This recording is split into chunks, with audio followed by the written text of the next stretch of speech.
Salam, Assalamualaikum warahmatullahi wabarakatuh. Salam sejahtera, namo buddhaya, salam kebajikan.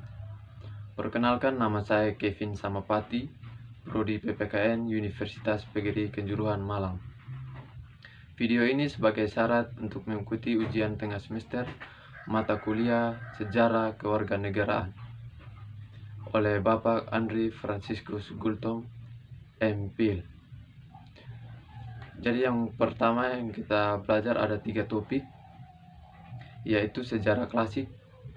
Yang kedua, konsep kewarganegaraan menurut Plato dan Aristoteles. Yang ketiga, konsep kewarganegaraan Romawi. Yang pertama, sejarah klasik. Dalam sejarah klasik kita belajar ada 2 hal. Yang pertama, memahami ide kewarganegaraan. Yang kedua, mengetahui perkembangan ide kewarganegaraan klasik. Jadi, sejarah kewarganegaraan menggambarkan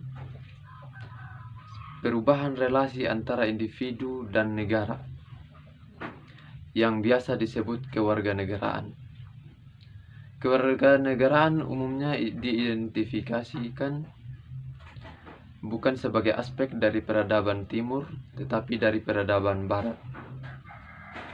Ada pandangan umum bahwa kewarganegaraan di zaman kuno adalah hubungan yang lebih sederhana daripada bentuk kewarganegaraan modern, meskipun pandangan ini telah ditentang. Sementara kewarganegaraan sangat bervariasi sepanjang sejarah. Ada beberapa elemen umum kewarganegaraan dari waktu ke waktu. Ikatan kekerabatan dasar untuk menyatukan orang-orang dari latar belakang genetik yang berbeda, yaitu kewarganegaraan lebih dari sekedar klan atau jaringan kekerabatan yang diperluas. Ini umumnya menggambarkan hubungan antara seseorang dan entitas politik secara keseluruhan seperti negara, kota, atau bangsa, dan menandakan keanggotaan dalam badan itu. Hal ini seringkali didasarkan pada atau fungsi dari suatu bentuk dinas militer atau harapan akan dinas militer di masa depan. Hal ini umumnya dicirikan oleh beberapa bentuk partisipasi politik, meskipun tingkat partisipasi tersebut sangat bervariasi, dari tugas minimal seperti memberikan suara sehingga layanan aktif dalam pemerintahan, dan kewarganegaraan sebagai negara yang ideal, erat hubungannya dengan kebebasan. Status penting dengan aspek hukum termasuk hak, dan terkadang dipandang sebagai satu kesatuan hak atau hak untuk memiliki hak. Terakhir, elemen eksklusi dalam arti bahwa kewarganegaraan memperoleh makna sebagian dengan mengecualikan non-warga negara dari hak-hak dasar dan keistimewaan. Kewarganegaraan Yahudi kuno. Satu pandangan adalah bahwa awal kewarganegaraan berasal dari orang Israel kuno.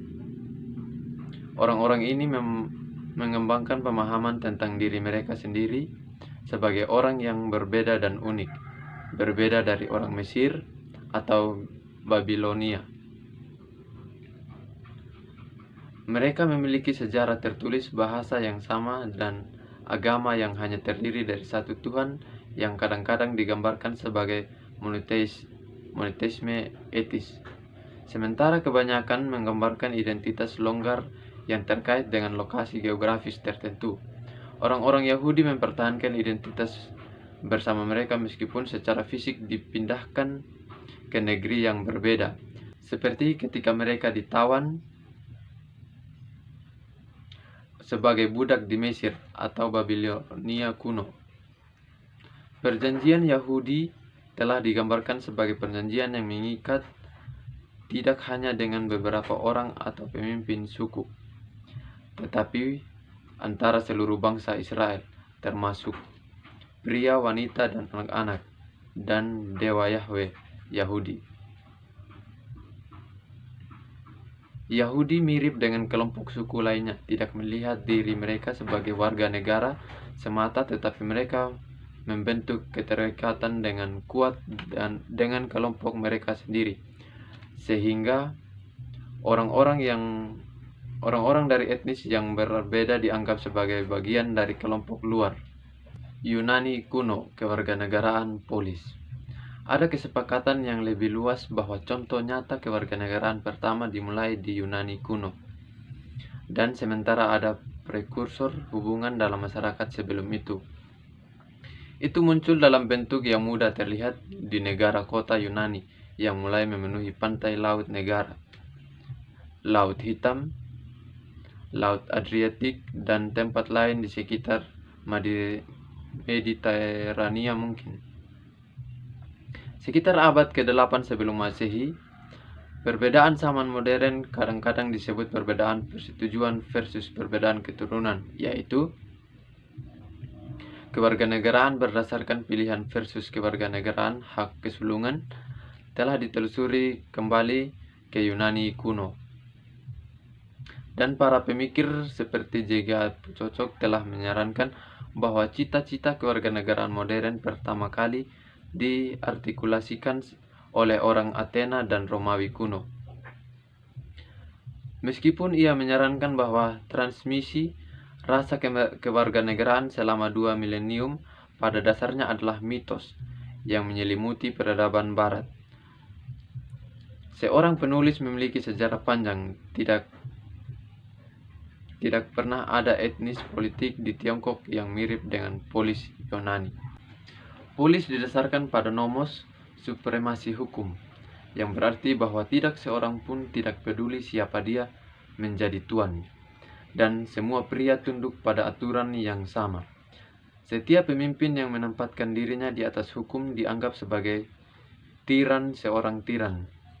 Itu juga didasarkan pada gagasan kewarganegaraan, gagasan bahwa setiap orang yang lahir dari daerah komunitas memiliki andil dalam kekuasaan yang tanggung jawab, gagasan bahwa cara yang tepat bagi kita untuk hidup adalah sebagai warga negara dalam komunitas di bawah aturan hukum, adalah gagasan yang berasal dari orang Yunani dan diwariskan oleh mereka sebagai kontribusi terbesar mereka bagi umat manusia dan sejarah lainnya.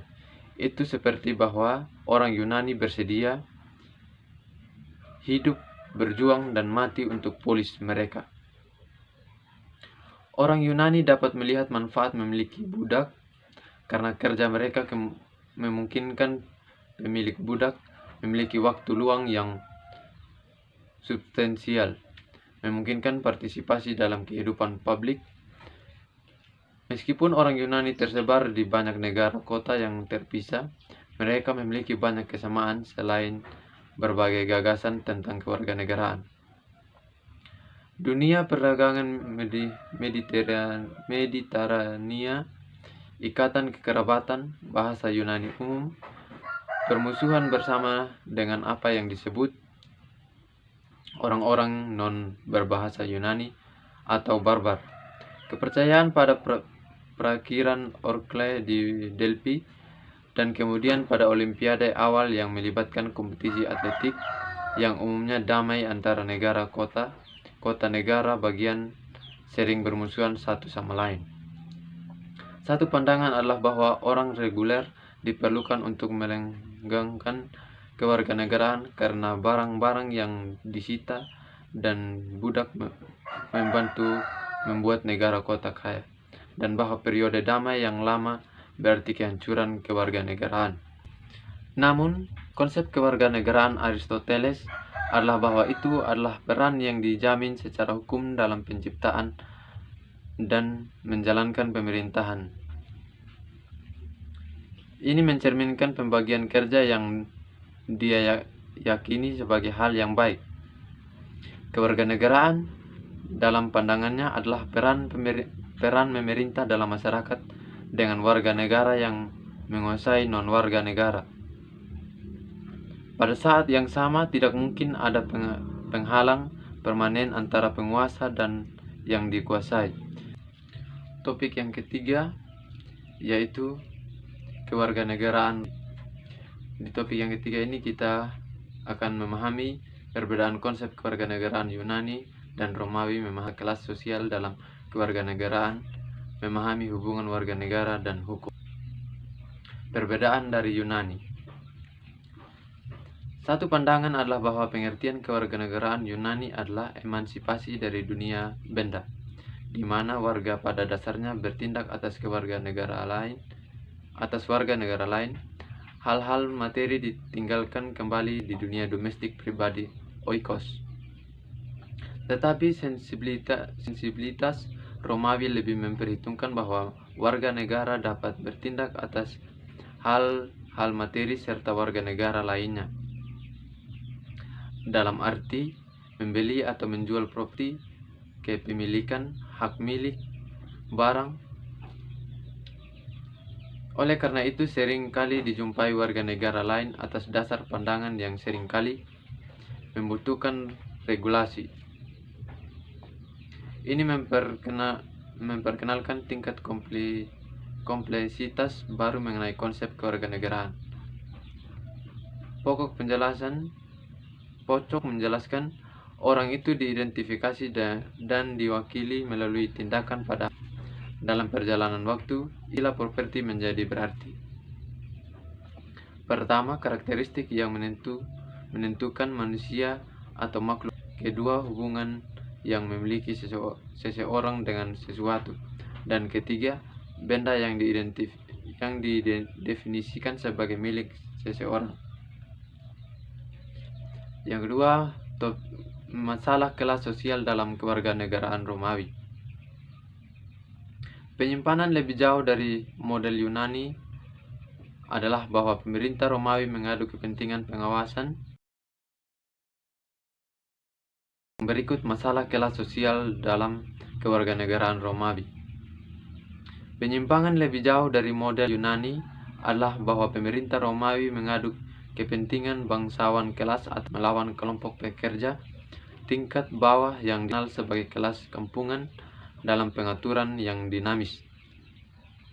Kadang-kadang digambarkan sebagai tarik yang tegang antara martabat orang besar dan kebebasan orang kecil. Ketidakpuasan pekerja, para pleb mengancam akan mendirikan kota saingan ke Roma, dan melalui negosiasi sekitar 494 sebelum Masehi, memenangkan hak agar kepentingan mereka diwakili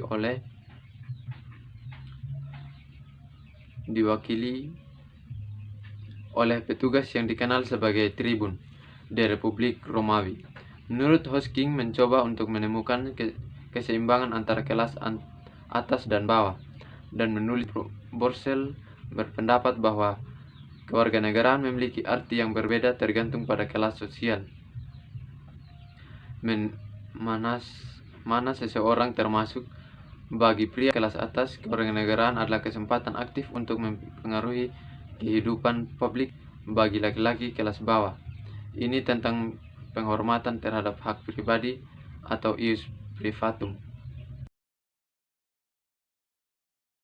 Yang berikut adalah hubungan warga negara dalam hukum.